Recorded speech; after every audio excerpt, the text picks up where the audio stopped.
Today, I will show you a drama, horror mystery film from 2017 titled Flatliners. Spoilers ahead.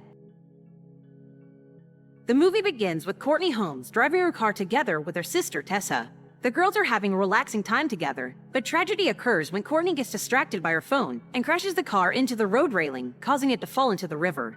9 years later, Courtney is a medical student doing her rounds at the hospital. When checking on a patient that almost died earlier that day, Courtney asks her if she remembers anything from the time her heart stopped, making the patient ask her in return if she's lost someone. Ray and Marlo, who are medical students too, are also working at the hospital and showing some sort of rivalry while looking after a patient. Later in the evening, Courtney goes to the library to do some research about the afterlife. Her reading is interrupted when she hears her classmate, Sophia Manning, crying at a table nearby.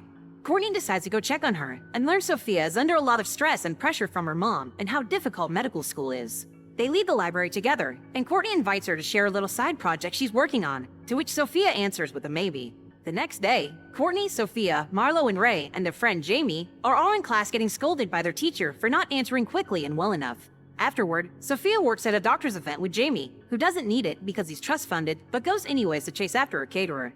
Sophia sends a message to her mother to show her where she is, and admits her mother has moved in with her just to keep tabs on her daughter. After doing more rounds in the hospital, Courtney invites Jamie to have fun with her later at the hospital's basement, which Jamie misunderstands as innuendo. When he accepts, she asks him to take the service elevator because there are no cameras there. Later at night, though Sophia and Jamie join Courtney at the hospital's basement as she requested. There's a whole functional clinic there in case of emergencies. Courtney explains to them what her project is about. She's been searching for the region of the brain that is responsible for near-death experiences, so she wants to map the process the same way they map a seizure. In order to do that, she wants her friends to stop her heart while she's in the image scanner, then bring her back after 1 minute. Sophia doesn't want anything to do with it, but Jamie accepts. He stops Courtney's heart with a combination of drugs in the defibrillator, effectively killing her. While Sophie and Jamie keep an eye on the scanner and make sure it's recording, Courtney has an out-of-body experience. She sees everyone inside the hospital and then the roof before going around the whole city. When the minute passes, Sophia and Jamie start the resuscitating process, but they aren't able to bring her back. Sophia pages Ray asking for help, and he rushes out of his office when he sees the message, so Marlo sees him leave. Courtney continues her journey. Now she sees the room she is in explode, before appearing at a bridge filled with glowing lights. This vision ends, however, when her friends finally manage to bring her back with the help of Ray's smart guidance. As Sophia calls Courtney crazy, Marlo arrives and demands to know what's going on. Moments later, the five of them go to Courtney's place, where she tells them what the experience was like. She calls it pure energy. Together they watch the scanner recordings and notice bolts of lightning appearing on different areas of the brain.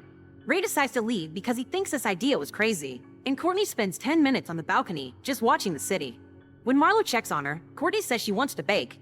The next morning, all the bread Courtney's baked is brought to class. Marlo says she made 6 loaves when she remembered her grandmother's recipe. She also says Courtney ran 12 miles. When their teacher starts going through the cases, Courtney has the right answers for all of them as soon as Sophia finishes describing them. She even uses rare knowledge she read in a book a couple years ago. In the evening, when the 5 of them go to the bar, Courtney plays the piano after 12 years of not touching one. Her friends are impressed by the way she can access everything she's ever learned, calling it rewiring of the brain.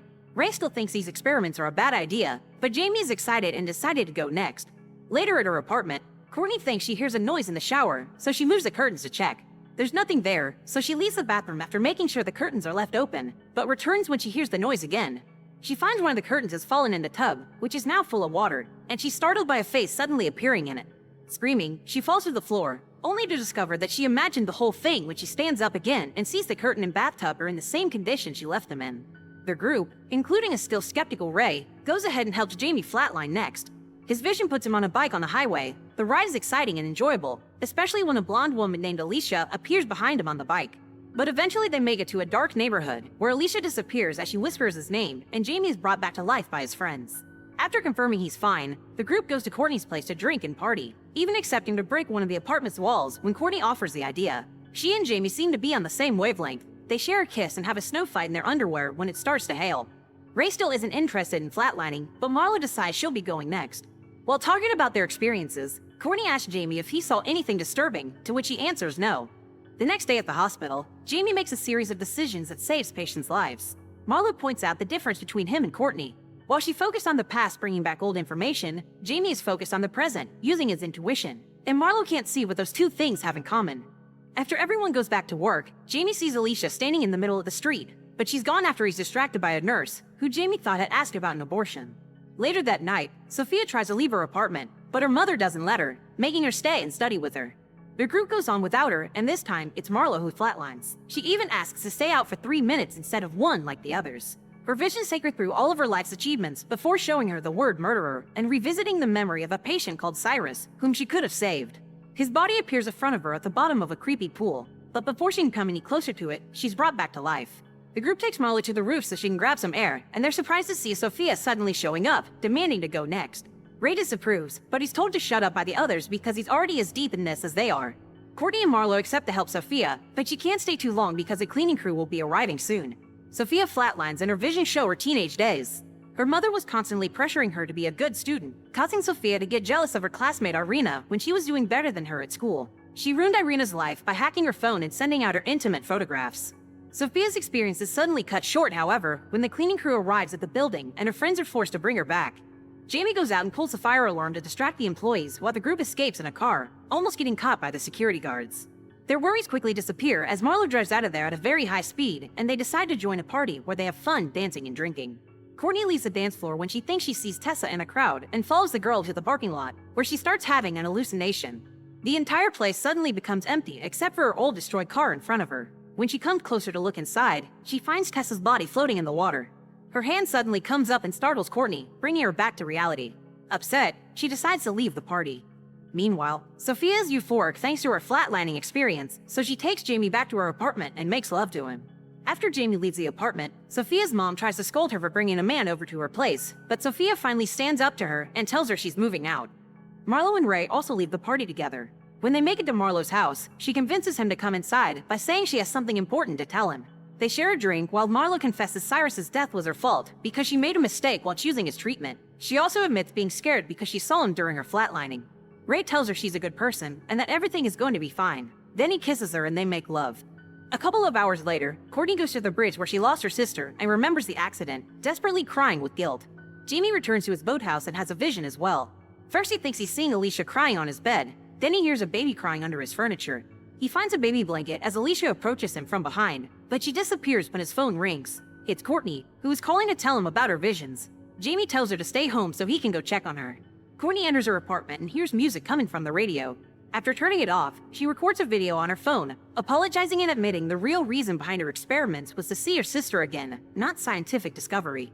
A light is suddenly on in her room and the radio starts playing again. Courtney goes to investigate and finds Tessa writing at a desk, looking dreadful. The ghost starts chasing Courtney around the apartment and also appears outside when Courtney climbs out of the window and onto the fire escape. When she tries to re-enter the building through a different window, Tessa pushes her over the railing, killing her. Her friends are told the news the next day by their teacher. Marlo thinks that they need to talk about the visions they're having, but Jamie points out the priority is to destroy all evidence of their experiments, or they'll be found when the school investigates Courtney's death. Jamie says he'll break into Courtney's apartment to get anything incriminating and tells the others to get rid of their notes. Sophia tells Ray they should have listened to him, and Jamie tells him he can walk away, but Ray wants to stick with them. When the night falls, Marlo gets a call from Jamie while working at the hospital. He tells her he and Ray found Courtney's computer and notes, but not her phone, which would be in the morgue, so Marlo should retrieve it since she has access to it. Marlo goes to the morgue and quickly finds the phone in the file cabinet by making it ring with a call. She's about to leave when she notices Courtney's name on the body list. She decides to take it out and look at it, which makes her rather upset. After putting the body back, Marlo starts having a vision. She sees the words murderer painted on the refrigerated unit and gets a call from Courtney's phone. She picks it up and hears a voice calling her name right before the power goes off. Marlo turns on the flashlight on her phone and sees all the doors from the unit are open. She's also jumped on by Cyrus's body before the shock snaps her back into reality.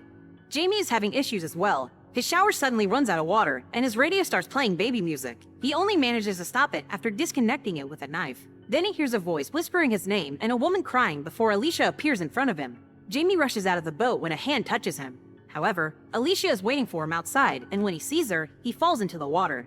He swims to the dock and screams when a figure stabs his hand. The group gets together to watch Courtney's recording, and after hearing her talk to Tessa, Marlo comes to the conclusion their sins are coming back to haunt them. Jamie decides everyone should tell the truth, and he starts by talking about Alicia. He slept with her and got her pregnant, but was willing to pay for the abortion. When the day came, though, he wasn't capable of doing it, so he drove away and left her to fend for herself. She was the one that stabbed him last night, except it couldn't have really been her because she's still alive and living somewhere else. Sophia confesses what she did to Irina in high school, but Marlo doesn't say anything about Cyrus. They think there's some being, perhaps demonic, that is using their guilt to go after them. Sometime later, during a class, Sophia has a vision too. She thinks she's getting insulting text messages like Irina used to get, and sees a video of her sleeping with Jamie appearing on the computer screen. Unsettled, she leaves the room and makes it to the hallway, where she hears a girl's laughter while an apparition walks behind her. Sophia enters the elevator and notices the ceiling is missing, but she can't get out because the doors have already closed. The elevator starts going up and suddenly stops in an old abandoned classroom where Irina shows up, startling Sophia back into reality. Ray visits Marlo at her house to tell her he's discovered she changed Cyrus's autopsy report to make his death look like an accident instead of a mistake, and asks her to come clean to the dean. Marlo refuses to do it because it'll destroy her career. Ray tells her that she shouldn't be a doctor. Meanwhile, Sophia asks James to go with her to see Irina. She confesses to her that she was the one that sent out the pictures and apologizes for her actions. Irina accepts to forgive her. Jamie is inspired by this, and after calling Marlo to tell her about this idea possibly saving them, he goes to see Alicia to apologize as well. He discovers she never got the abortion and she's been raising their son alone, so he admits to being a coward and tells her he wants to help from now on. Later at night, Marlo is at her house reading about the afterlife when she starts having a vision again. She finds herself in the bottom of a dark, empty pool where Cyrus's body is in front of her, but she wakes up when she touches it. It's already morning when she leaves the house in her car, crying as she drives. Another hallucination begins on the way. A pair of hands puts a plastic bag around her head, making it hard to breathe and causing her to crash. Ray gets a message from Marlo saying she needs to stop all this, so he calls Sophia and Jamie to help him look for her. They find her in the hospital's basement rooms, flatlining, so they try to bring her back while she has her visions. Marlo finds herself in the pool again, and this time, she stays by Cyrus's side and apologizes to him, but he wakes up and chokes her. Then she appears on a stretcher that Cyrus pushes into an empty room. Marlo gets off the stretcher only to be pushed around before being grabbed by the head and put into a tub filled with water to drown. As Ray tells her he needs her to come back to him, Marlo manages to get out of the water but starts being sucked in by a storm. Suddenly, Courtney appears in front of her and tells her she needs to forgive herself, just as Ray finally brings her back to life. A couple of days later, Marlo accepts Courtney was right and goes to see the dean to accept responsibility for what she did. The dean puts her on probation. Afterward, she and Ray throw Courtney's computer into the river so nobody tries the experiment again. The movie ends with the group having a drink at a bar and realizing the guy at the piano is playing the same song Courtney did, so they drink a toast to her. Make sure to subscribe and turn on notifications so you can watch more videos like this. Thanks for watching.